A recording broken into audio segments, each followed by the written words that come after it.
So, Emma. Yes. The present is out of the box. It certainly is. This is Emma. And that's Carl. And this is Rittal unBoxed. It's a new year, we're here. Yep. What can people expect from this new show that we've set up? We're going to be discussing events, hot topics. We're going to be having interviews with different people that's coming on the show. So we're going to have people from inside the business and outside the business. So yeah, it's really, really exciting. So it's a sneak peek into the sort of inner workings of Rittal UK. Absolutely. Yeah, the things that people don't normally get to see. So Carl. Hello. Hello.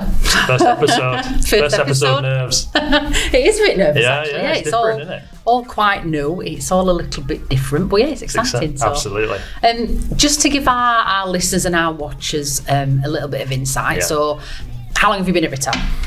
I have worked here 6 years.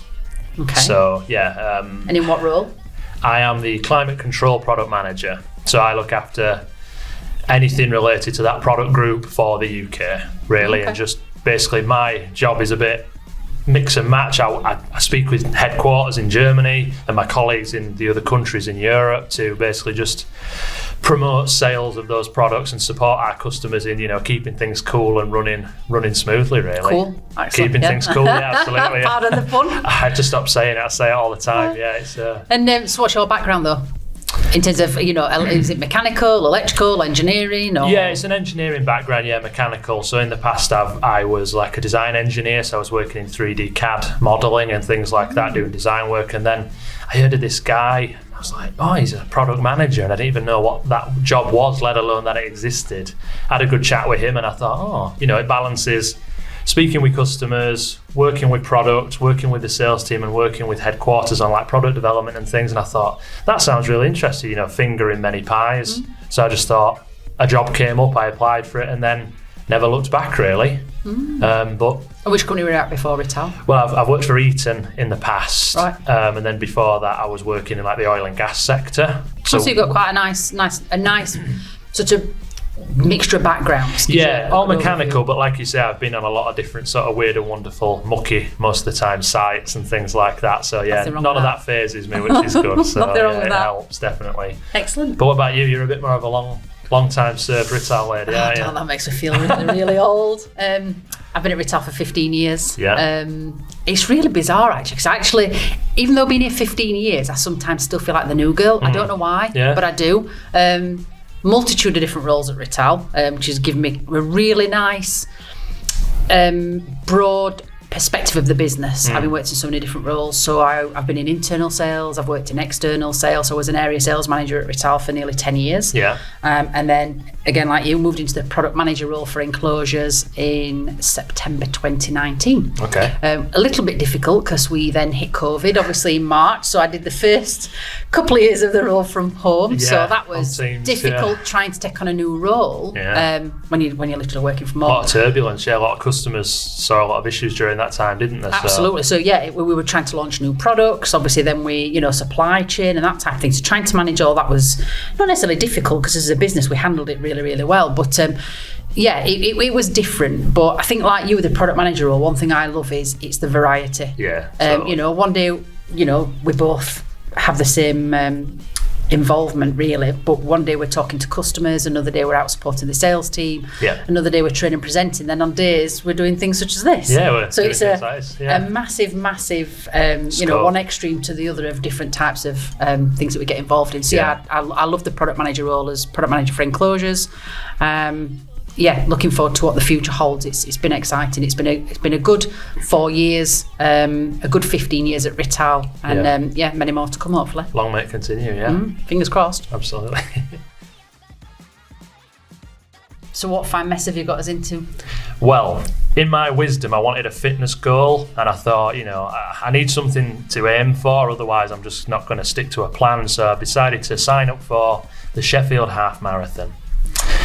And in your infinite wisdom, did you bother to check the route course prior to this? I did not. Like I say, I'm from Lincolnshire, or I live in Lincolnshire, so it's a very flat place, nice and easy running sort of thing. And I didn't realise, obviously, this climbs up about 5 miles. First 5 miles is pretty much vertical. Had you had a drink at this point? I hadn't, but I think I had one afterwards when I'd seen it. I sent it to you and said we should do this, and you were like, have you seen the elevation map? And I was like, well, I've said it now. I've sent the email around. It's not actually in Sheffield city centre. Part of it is, but it actually goes out to the Peak District, and there's a reason why they call it the Peak District. Yeah, because of the peaks. Yeah, I've not really clicked that in my mind, but I'm sure I'll feel it on the day. Thanks for that. Thanks for signing us up to this. And have we got many others signed up so far? Yeah. I sent a bit of a round robin to everybody in Rittal and E-Plan and just said, look, does anybody fancy a go at this? It's just something for all to have a crack at. And we've got about 8 so far.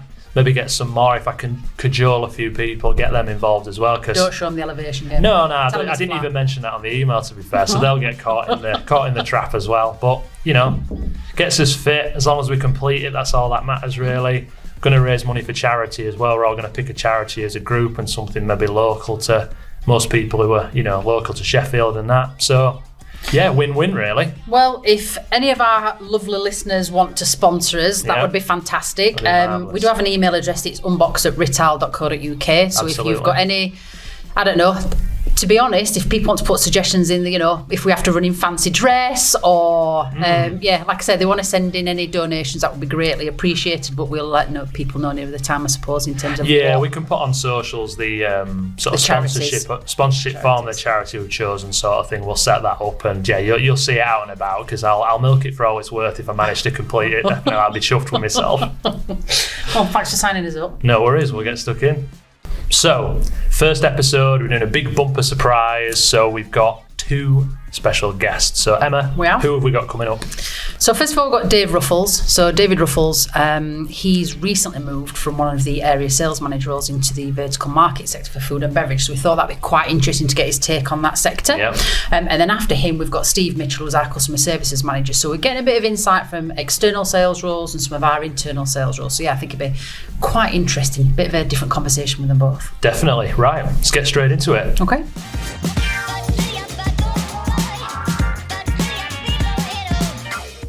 Hi Dave, welcome to the studio. Hi Emma, thanks for having me. You're welcome. Nice studio you've got here. It is, and you can relax. Don't panic, this is just a conversation. I don't relax, Emma, that's just the way I am. Fair enough. The whole point behind this is to just try and give people insight into the people at Rittal. So it's, we're trying to probably move a little bit away from being product focused. We have other platforms for that. This is finding a little bit about you, about the role that you do. So just to ask you a few questions out there, really. So if you can tell us a little bit about your background, how long you've been at Rittal, the roles that you've done before. Yeah. So I started at Rittal about 7 years ago, 2016 in July. I've done a variety of external roles. So I started covering East Anglia, and then I supported our partners for a couple of years before moving into a more specification focused role. As you say, I'm now moving into a new role where I'm moving into food and beverage, so I'm looking forward to focusing on that. But in general, I've just supported our customers across the Midlands and East Anglia for around 7 years, so it's been very enjoyable. You've been really successful at that, and obviously then this new opportunity has come up for a vertical market role. Obviously it's a vertical market role in food and beverage. What appeals to you about that role? The vertical market roles? I think food and beverage is an interesting industry. It's the largest industry in the UK, and yet there's still quite a lot of potential for us. It's very well established, but we have a lot of great solutions in food and beverage, and there's a lot of issues that people have when it comes to control panels or cooling. Yeah. So it's a good challenge, but I'm looking forward to getting focused as well. So at the moment I cover a variety of different sectors, basically everything on a geographic area. I'll be moving to something where I'm much more focused and become more specialist, so that's what appeals to me.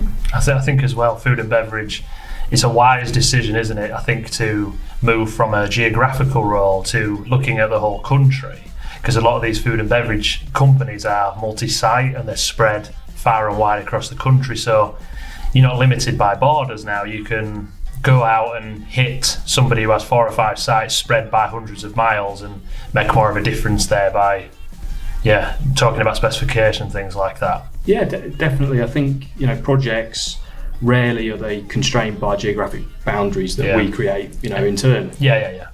So, it's great to be able to hear about a project maybe from a control panel manufacturer or a machine builder, and then be able to follow that to the origin, the end user, or the factory or facility, and be able to work on things all the way through. So that's a big change, and I think it's beneficial to both the customers and beneficial to our customers and also to us, working in that way instead of being constrained by boundaries. I think one thing that I still find quite shocking actually is how behind the times we are. When I go to some of these end users, actually you see them using products that's not fit for purpose, and that's not their fault. It's just, I think, a lack of education. You understand, you've got a big end user, for instance, they're looking at their whole manufacturing process. They can't keep on top of every regulation to a certain extent, whether it be from a small enclosure up to a full machine. So I think actually that's where you come in then, to educate people in terms of, what can our products do for them? How does it work in terms of legislation? We're not looking at features and benefits. What we're actually looking at is the do's and don'ts, really. You should be using this product for this particular reason, and the reason why you shouldn't be using that product is for that reason. And it's not about talking about Rittal product, it's about best practice generally, is what your role is really as well, I suppose, isn't it? Absolutely, and as you say, it's simple things that are often overlooked. I mean, how many times in your role, Emma, do you talk about IP ratings and how that's not the be-all and end-all, but yet a lot of customers, a lot of people out there think, if they've got the right IP rating, that solution, I'm not going to have a problem with water ingress, for example. It's just a fallback, isn't it? Yeah, that's like a safety net sort of thing. Like I said, when you should be looking at things like the design, the overall design, not one particular feature of an enclosure, for instance. But I think there's a general lack of education. I say it's nobody's fault, it's just that people have a lot on the plate. They're looking at a million different things to do at any one time. I would say as well is that would you say that we would encourage customers to come to us and we will guide them on this process? I think in terms of what we can offer a customer, whether it's an end user, a factory, a machine builder, or a control panel manufacturer, we can offer the consultancy side as well. We're not just here to shift boxes essentially. We can support and guide our customers to the correct solution regardless of the application. And I think that's probably something that is not as well known. Of course, we do have a lot of interaction with customers, but perhaps it's not something that we're sort of going out there and marketing as such to our customers, that we can offer that service. We're not just there to discuss commercial terms and things like that, but we're there to bring value. So David, another question then, we've spoken about your career, and obviously through Rittal you've done quite a lot of different things, gained a lot of experience, but have you got any particular sort of big takeaways or lessons that you've sort of stand out through the years? Yeah, I think the biggest lesson I've had going into sales is people have a perception of what sales is, and I certainly did prior to getting into sales, which can be quite negative. It can be about manipulation or about pressure, or there's a lot of negative things that come into your mind when you think about sales.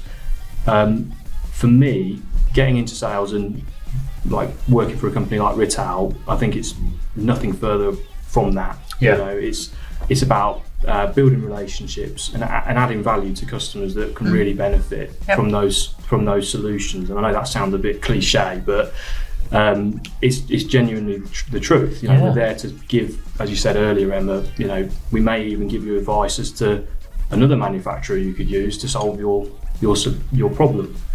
And that for me has been probably the best thing about moving into sales, is actually learning what sales is.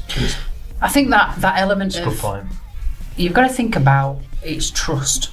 I know we talk about that, you want people to trust you, and you do, but you want them to trust you for the right reasons, because you genuinely do have their interests at heart. You know, when you look at sales, it's not about making a quick sale. It's about working with somebody to supply them with the right solution, to support them ongoing, so that when they need something in future, the first person they're going to think of is, I trust you. Correct. I want to come back to speak to you because I know that you will help me and provide me with the right information. You'll be honest. And yeah, I think sort of, are the days gone in terms of, well, I suppose the days aren't gone. There's different types of skills depending on the environment and the business that you work for instance. But for us, it is very much. Definitely. For us, it is very much about long-term relationships, like I said, and supporting customers where they need it. You're totally right. I think, you know, your example is a great one, which is, you know, you can't be one and done when you're trying to work with a bottling plant that has 7 sites across the country. You know, if you just shortchange one in the south, then that's going to spread. Or don't speak with this company when you do your refit out in the north, sort of thing. Yeah. And like you say, we want these relationships to last for many years, so it just makes sense for what we do, and it's the right thing to do as well. What advice would you give to new people or people that come into Rittal into a new sales role? People possibly that haven't had a great exposure to a sales role in the past or are new to sales. Is that the type of advice you would give them, or is there anything in particular you would guide them on? Obviously, you and I worked together when you first started at Rittal in sales. I remember. You used to come out on the road with me. That's right, and obviously it's now flipped because you're now doing that with other new starters at the business. So what would you do in terms of supporting and guiding them? Yeah, I think as you already said, Carl, it's not about, you don't sacrifice a long-term relationship for a short-term gain. And I think that is key, and that comes from, it's actually not a very difficult skill. It's just being honest and having integrity, and I think likability goes a long way as well.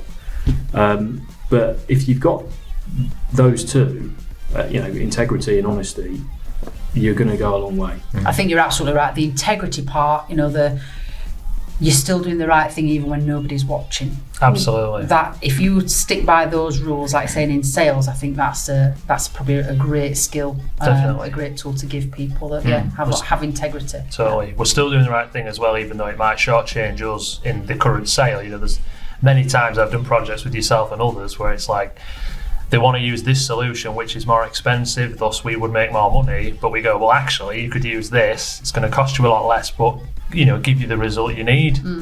But I sleep well at night knowing they've got the right thing and I haven't purposely just sold them something they don't need, because it's not right, is it? So, thank you for that. It's great insight. Good one. Obviously, you're moving into your new role. There's a lot of people that can then support you behind that as well. It'll be really interesting to see how you get on with that. I know that we are exhibiting at the Food Manufacturing Live in May and at PPMA later in the year as well. That's right. So I think what we'll probably do is catch up with yourself. Yeah, that'd be great. Attending them events. Yeah, so after those, really good. A bit of a breakdown of how they went on. Yeah, that sounds good. So that would be really, really good as well. You as a person, you've just recently become a dad. I have, yeah. You have. That's you're not looking that tired, I have to say. You're looking maybe I'm hiding it well, but maybe it's the coffee that I've had today, which I've had probably a little bit too much, to be fair. Food and beverage. Well, there you go, yeah. You're trying to keep the industry alive. We won't mention brands though, we don't go down that path. We don't no sponsorships bias or anything like that, yeah.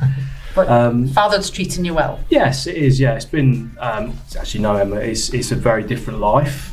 I think you start to realise, man, I had a lot of time. I had a serious amount of time. To spare. To spare, and obviously that's reduced, but it's really enjoyable. He's just turning 3 months old, and we're starting to get our first smiles and things like that. So that's very rewarding. Absolutely. Excellent. It's a good time. That's nice to hear. So we also have a little treat in store.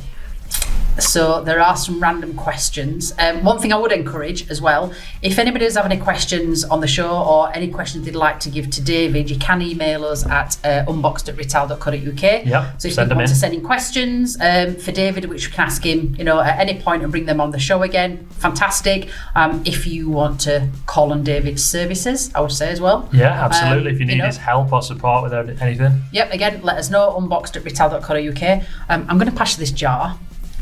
If you'd like to select a question. Looking at this jar for a while. I'm give it a good old. But he hasn't seen the questions inside. That's the important thing. We haven't this seen is down to our producer Jack's idea. So do you want to read it to me, Emma, or shall I? It says, this is quite an interesting one. If you could live anywhere in the world, where would it be?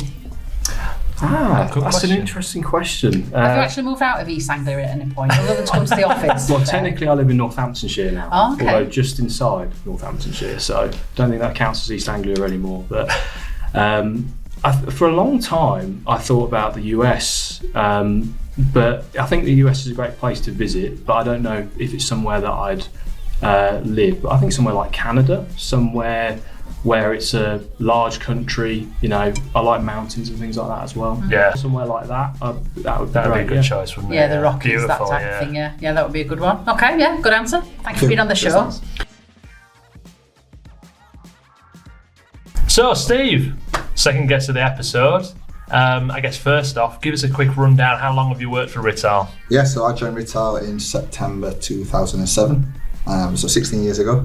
You don't look that old. Yeah. Still Michael Lane's greatest day, employing me at that time. I'm sure he'll agree with that. So yeah, 16 years I've been here. I started as customer service advisor and gradually taken on a number of different roles to where I am today, and still really enjoying it. So talk about customer service. How do we... Obviously, we're always trying to improve. Nobody's perfect, so there's always ways and means we can improve. How do we benchmark ourselves at Rittal in terms of customer service? Yes, I think we're quite progressive in terms of benchmarking. So we benchmark against the Institute of Customer Service and also against the headquarters. So every year we have a customer survey. And what that allows us to do, like I say, is keep on top of the benchmarking. So within the Institute of Customer Service, we benchmark against retail and food. That's because we don't have a manufacturing at the moment within the Institute of Customer Service. I find that bizarre.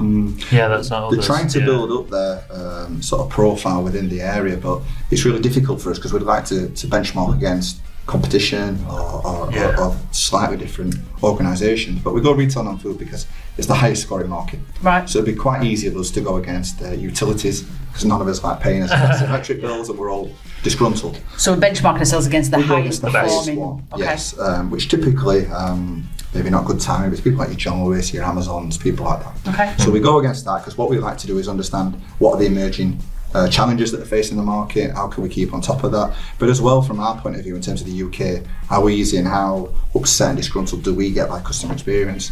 So I think the Institute of Customer Service really gives us that to benchmark, but also it gives us our unique on scores, and that's really important to us because we wish to become a customer-centric organisation. I'm sure we'll get on to that. But if you don't listen to what your customer's voice, then you can't be a customer-centric organisation. So we have that survey every year, and then with HQ we benchmark against other subsidiaries.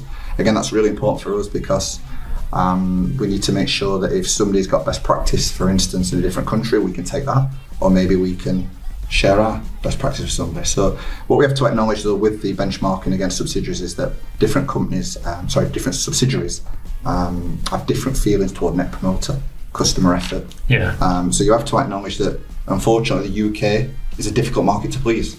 Typically we are quite hard to please, where other countries is a bit more relaxed. So yeah, you have to look at the net promoter scores and things like that and work it against each other. But really from our point of view, we want to be customer centric, so we need that customer voice. So it's really important for us that we do surveys every year alongside our monthly feedback to improve. That's good. What do you think the future of customer service holds? Is there anything that you're working towards at the minute? Yeah. Either, generally or at Rittal, what's the next steps?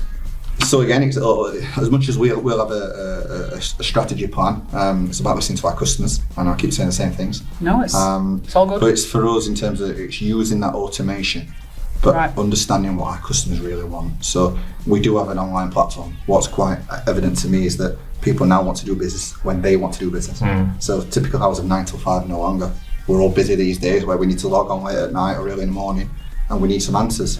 So technology is playing a big part of that, and we need to make sure that our touch points are consistent and customers are getting the right information. Yeah. In terms of customer experience, I think it's very hard because I think that the environment is changing around us so quickly. Not only the technology, but our lifestyles. In terms of where we were 3 years ago to where we are today, it's dramatically different. Massively, So I think it's about being reactive more than anything and understanding when it's coming.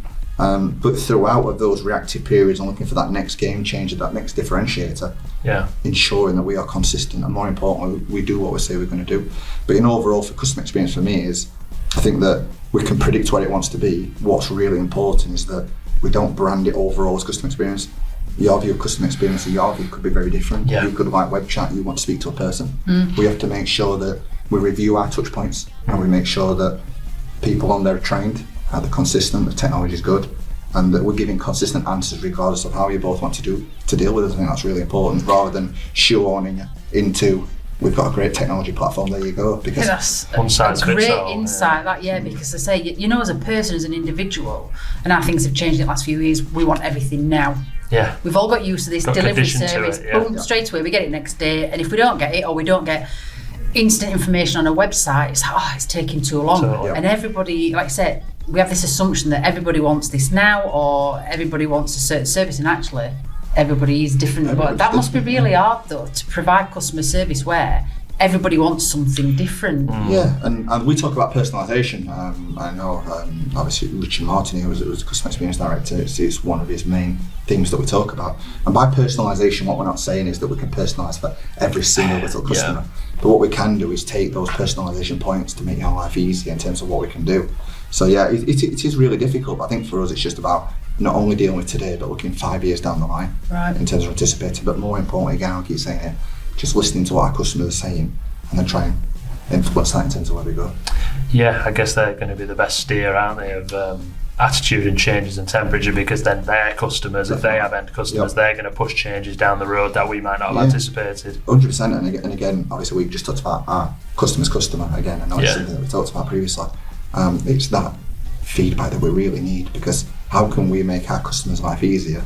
We still listen to what customers are saying. Yeah.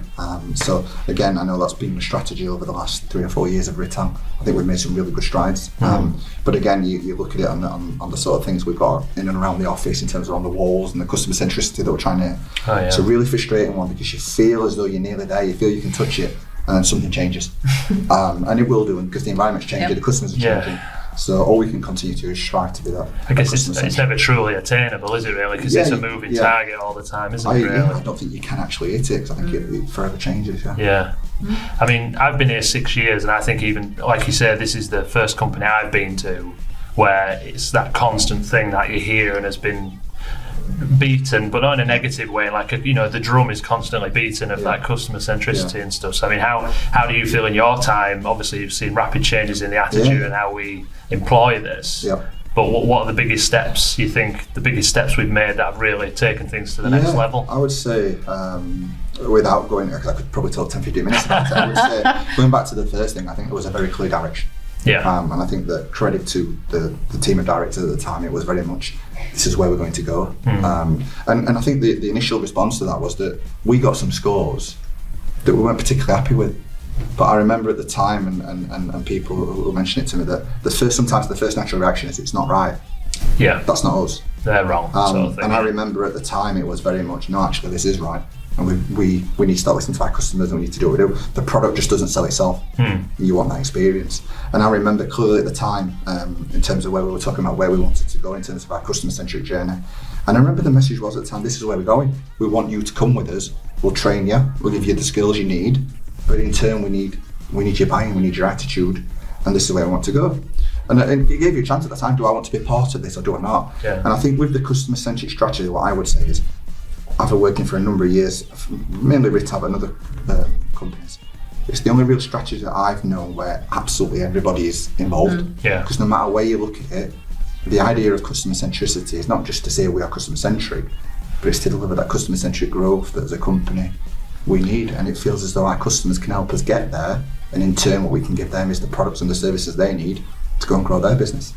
So I guess really we're all, like you said, whether marketing, warehouse, wherever, we're all links in that chain, aren't we? And if one lets it flop, we all need each other. It sort of ruins the whole effort behind it, doesn't it? So, and I remember going back a number of years where if there was a problem with the customer service or there was a slight issue that we got, it used to be looking at my team, a team of 5 out of an organisation of 100. And I can honestly say that doesn't happen anymore, because we all accept that we're all part of this. It could be an area sales manager visiting the customer. It could be an incoming telephone call. It could be a late invoice that we send. It could be a number of different things. It's funny you say that, because when we interviewed Dave Ruffles earlier on in the show, we were talking about sort of what drew him, in terms of his journey as a salesperson, and he was talking about sales, how he realised it's a long-term thing in sales. That's what I liked about the attitude at Rittal, that it's about long-term relationships, and it's not about selling product, it's about selling a solution. And we do what's right for the customer, even if that means that we don't win, because it might not be our products potentially, but it's the right thing to do for the customer, and that's being customer centric. And like I said, so that actually goes throughout the whole of the business, not just a customer services team. It's the whole business. And I think the message has been very strong from the senior management team. I think it has, and I'm not just saying that because I'm here. I think that I've been in meetings before, and I could sit here and say, what's right for my team's this, and you could say, well, what's right, and then quickly somebody will say, well, what's right for the customer. And we always have to put that at the front of us, because quite easily you can get drawn into what's easy for me as a manager, as a team leader, or what have you. And I think that again, the message from the top has been very good in terms of we want to be a customer-centric organisation. And I think that message has to stay as well. You can't each year you can't change the message. The message has to be the same. You can't keep changing the goalposts. It has to be a theme, doesn't it? It has to be, like I say, many continuous. Years. And I think the Institute of Customer Service weeks that we do, I think the benchmark and the surveys gives us always a chance to talk about that. So I think that whatever we're doing that, the message will be strong. And I think that when we attend the kick-off meetings and things like that, it's always at the forefront. What we've noticed more and more of now is that when our colleagues from Netherlands or Germany come over, you start to hear it a lot more now as well. It used to be all product. It's very much now the focus is the customer. Thanks ever so much for being on the show. Really good to talk to you. We have got actually it's here. So the random question moment. What is the one piece of advice you'd give to someone starting out in your career? Oh, really interesting. I would say never stand still. That's something I always think I work to. I think that if you stand still, you get caught up pretty quickly. I think that you can work towards something and deliver it, and I think you can be proud of it, but then you can't sit on it. I would say that keep pushing, don't stand still. Keep wanting to learn, and that's important. No matter how old you are, I think that it's important that you want to learn, and put yourself out there a little bit in terms of if you come to work and you do the same things over and over, you won't learn much. Whereas if you put yourself in uncomfortable situations, you're going to grow, aren't you, as a person? No, I can really. It may be uncomfortable at the times, but I found that at the time you seem to think, oh, that's what I've got. But then after you've done it, you're quite proud you've done it, and it becomes easier. You rise to the challenge, don't you? There's actually a great book on that. It's called Feel the Fear and Do It Anyway. And it's almost saying what's the worst thing that's going to happen. Imagine what the worst thing is, and really is it all that bad? And when you sort of have that mindset, I suppose, obviously it depends what it is that you're actually got to do at the time, but actually it's not a bad mindset to have. You like say, okay, stand up in a presentation if that's not what you're comfortable with. And okay, it might mean that you stand in front of people, you're going to be nervous, but ultimately that's it. The nerves are going to be there. You may trip yourself up a little bit until you get used to what it is that you're doing, but that's the worst that's going to happen. You think, is that really that bad? And you've learned from it, haven't you? You take away from it. That's and the next thing. time you'll be obviously a bit more confident in doing it. So the feel the fear and do it anyway, I think is a good thing to do. I think the culture that I spoke about earlier though plays a big part of that. The supportive culture here allows you to make some mistakes, and I think that's important because you learn from your mistakes. And I think that the culture that we've certainly got at Rittal encourages people to do that, I would say. Whereas if it wasn't that, people would be less willing to put themselves out there. So I think that's really important as well. Shane, our MD, stands up at pretty much every kick-off every year and said, the comfort zone. Who stood outside the comfort zone? Always, The magic happens outside. It's in the comfort zone. It's in the comfort zone. Step outside the comfort zone. That's where the magic is, and he's absolutely right. Put yourself out there, and you'll grow as a person. So, thank you for being on the show. So anybody got any questions in future for Steve Mitchell or for our customer services in general? Please send them into unboxed@rittal.co.uk. Like and subscribe us on whatever platform it is that you're watching us or listening to us from. Again, anything that you've got in terms of Rittal related. If you've got we're talking about people sending in pictures from, you probably do it, enclosure spotting, cooling unit spotting, people do it, please send them into the same email address. Films and programmes and things, they're everywhere. I'd love to see an enclosure in a programme. Send them into unboxed@rittal.co.uk, like and subscribe, and thanks to our producer and our editor, Jack. Speak to you soon.